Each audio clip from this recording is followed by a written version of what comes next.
Good morning my dear brothers and sisters in Christ.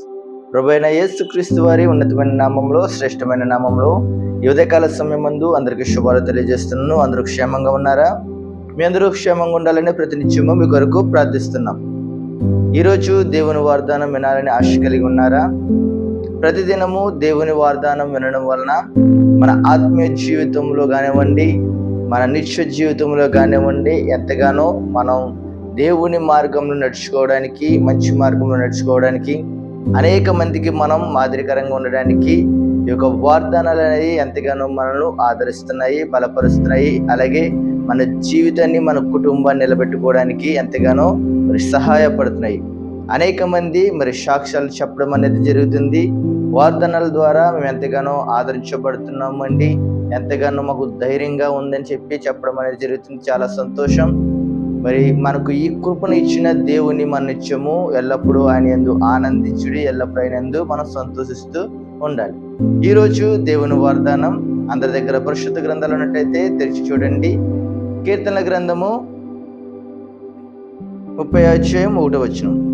యెహోవా నా శత్రువులను నా విషయమై సంతోషింపనీయక నీవు నన్ను ఉద్ధరించుచున్నావు, అందుకే నేను నిన్ను కొనియాడుచున్నాను అనే మాట రాయడానికి ఒక ఉద్దేశం అనేది ఉంది. ఇక్కడ కీర్తనదారుడైన దావీదు భక్తుడు తన జీవితంలో జరిగిన విషయాల గురించి, తన జీవితంలో తన శత్రువులను దేవుడు తప్పించిన విషయం గురించి దేవునికి ఆయన ఎంతగానో ఈ మాట అనేది రాయడం అనేది జరిగింది. నీవు నన్ను తప్పించున్నావు కనుక నేను నిన్ను కొనియాడుచున్నానని చెప్పి ఆయన చెప్పడం అనేది జరిగింది. ఇక్కడ ఎందుకు ఆయన అంతలాగా దేవుని కొనియాడుచున్నాడు మనం ఆలోచన చేసుకున్నట్టయితే, నీ శత్రువుల విషయమై, అంటే మీ శత్రువుల విషయమై సంతోషింపనీయక వాటి నుంచి ఆయన తప్పిస్తానని చెప్పి మనకు సెలవిస్తున్నాడు. నిజంగా చూడండి, మన జీవితంలో ఎంతో మంది శత్రువులు ఉండొచ్చు. లేకపోతే మనం బాగుపడుతున్నప్పుడు, లేదంటే మనం ఉన్నత స్థితికి వెళ్తున్నప్పుడు మనల్ని చూసి ఓర్వలేక ఎంతో మంది మనల్ని దిగజార్చాలని, లేదంటే మన వెనకాల గోతులు అనేవి తీస్తూ ఉంటారు, మన మీద లేనిపోని నిందలు అనేది వేస్తూ ఉంటారు, లేదంటే మనం చంపాలని ఆలోచన కలిగి జీవిస్తూ ఉంటారు. ఏదో విధంగా వారు మనల్ని కృంగతీయాలి అని ఆలోచన కలిగి ఉంటారు. అలాంటి వారి విషయంలో దేవుడు వారిని సంతోషింపనీయడంట. ఒకవేళ వారు నీ మీద కుట్రలు పొందినా, పన్నాంగం పొందినా, ఏమి చేసినా దేవుడు నిన్ను నిలబెడతాడు. చాలా మంది చూడండి, లోకంలో అంటారు, నువ్వు దేవుళ్ళు దిగిపోయేవేంట్రా, మతంలో దిగిపోయేవేంట్రా అని అంటారు. నిజంగా మనం దిగిపోవడం కాదు, మన పాపపు ఊబులో దిగిపోయి ఉన్న మనలను ఎంతగానో ఆయన పైకి లేవనెత్తుతున్నాడు. లేవనెత్తే దేవుడు ఆయన. మనం చూడండి, ఎంతో పాపములు చేసి ఈ చీకటి గల ఊబిలో మనం దూరిపోయి ఉన్నాం, చిక్కుకుపోయి ఉన్నాం. అలాంటి దాని నుంచి ఆయన మనల్ని ఎంతగానో పైకి లేవనెత్తుతున్నాడు. లేవనెత్తి మనకి ఈ స్థితిని మనకు దేవుడు ఇచ్చాడు. నిజంగా ఈ స్థితిలో మనం ఉన్నామంటే కేవలం ఆయన కృప. ఇక్కడ ఉద్ధరించుట అనే మాట మనం చూసుకున్నట్లయితే హీబ్రూ భాషలో దళ అని అంటారు. లోతైన బావిలో నుండి ఒక బకెట్ను ముంచి నీళ్లు తీయడం. అంటే చూడండి, ఒక బావి ఉంది, ఆ బావిలో నీళ్ళుంటాయి. ఆ నీళ్లు పైకి రావాలంటే దానికి ఒక బకెట్ సాయం చేసుకుని తీస్తేనే ఆ నీళ్ళు అనేది పైకి వస్తాయి. అలాగే ఈ లోతైన గుంటలో మనం పడిపోయినప్పుడు ఎంతగానో దేవుడు మనల్ని పైకి లేపుతున్నాడు.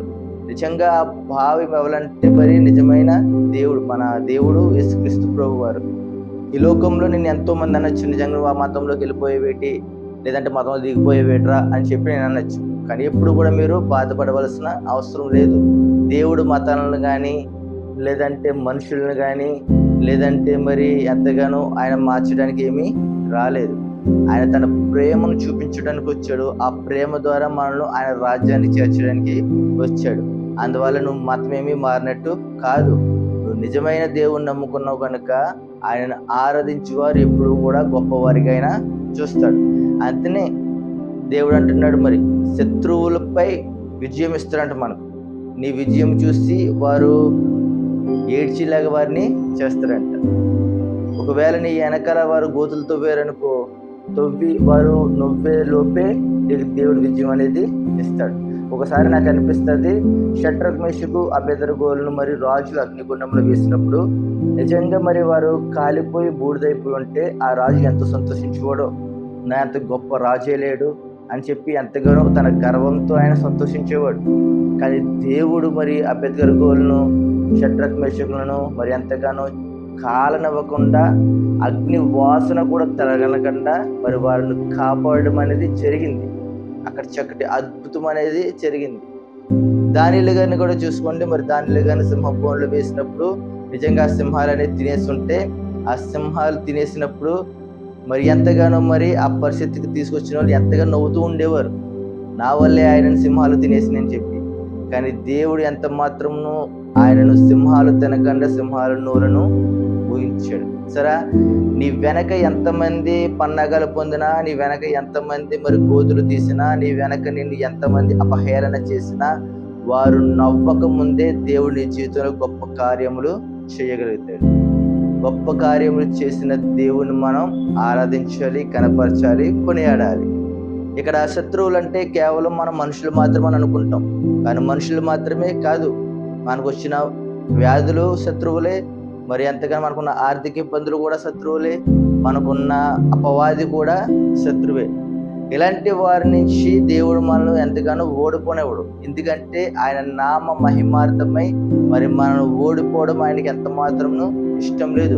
అంతనే తన నామమునకు మహిమ కలిగేలాగా మనకు విజయం అనేది దేవుడు ఇస్తాడు. శత్రువుల అపహాస్యాన్ని దేవుడు మనకి విజయ గీతంగా మారుస్తాడు. చివరిగా మనం స్తుతించినప్పుడు దేవుడు హెచ్చిస్తాడు. దేవుడు ఇంకా హెచ్చించినప్పుడు మనం ఇంకా దేవుణ్ణి స్తుతిస్తాం. ఇది ఒక బైసైక్లింగ్ సైకిల్, అంటే ఒక చక్రం లాంటిది. దేవుడు మనల్ని హెచ్చిస్తూ ఉంటాడు, మనం దేవుణ్ణి స్తుతిస్తూ ఉంటాం. మీరు ఎంత లోతైన కష్టంలో ఉన్నా, ఎంత లోతైన బాధలో ఉన్నా, ఎంత తీవ్రమైన వ్యాధితో ఉన్నా, మిమ్మల్ని కాపాడగలిగిన చెయ్యి సిద్ధంగా ఉంది. ఆ చెయ్యి ఎవరిదంటే ప్రభువైన యేసుక్రీస్తు ప్రభు వారి దగ్గర మాత్రమే ఉంది. ఆయన మాత్రమే మిమ్మల్ని కాపాడగలడు. శత్రువు నవ్వేలేపే దేవుడు మిమ్మల్ని నిలబెడతాడు. నిజంగా నీ శత్రువులకు వేళ నేను చూసి నవ్వుతున్నారా? అయితే దేవుడు ఎంత మాత్రం వారిని నవ్వే పరిస్థితిలో ఉంచడు, నిన్ను హెచ్చించే పరిస్థితిలో మాత్రమే ఉంచుతాడు. సర్వభక్తులను హెచ్చించిన దేవుడు నిన్ను హెచ్చించకపోతాడా? నిన్ను హెచ్చిస్తాడు. నీ జీవితంలో గొప్ప కార్యం అనేది చేస్తాడు.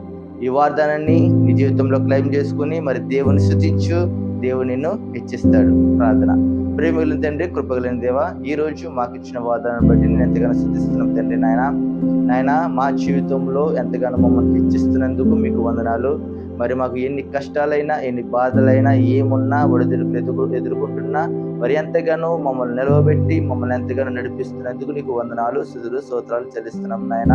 మా జీవితంలో మాకున్న శత్రువులు మా మీద ఎన్ని పన్నాగాలు పడినప్పటికీ వారు మమ్మల్ని చూసి నవ్వాలనే ఆలోచన వారికి వచ్చేసరికి తండ్రి మమ్మల్ని హెచ్చించి వారు నవ్వాలన్న ఆలోచన తీసి వారు ఏడ్చేలా చేస్తున్నందుకు మీకు వందనాలు తండ్రి.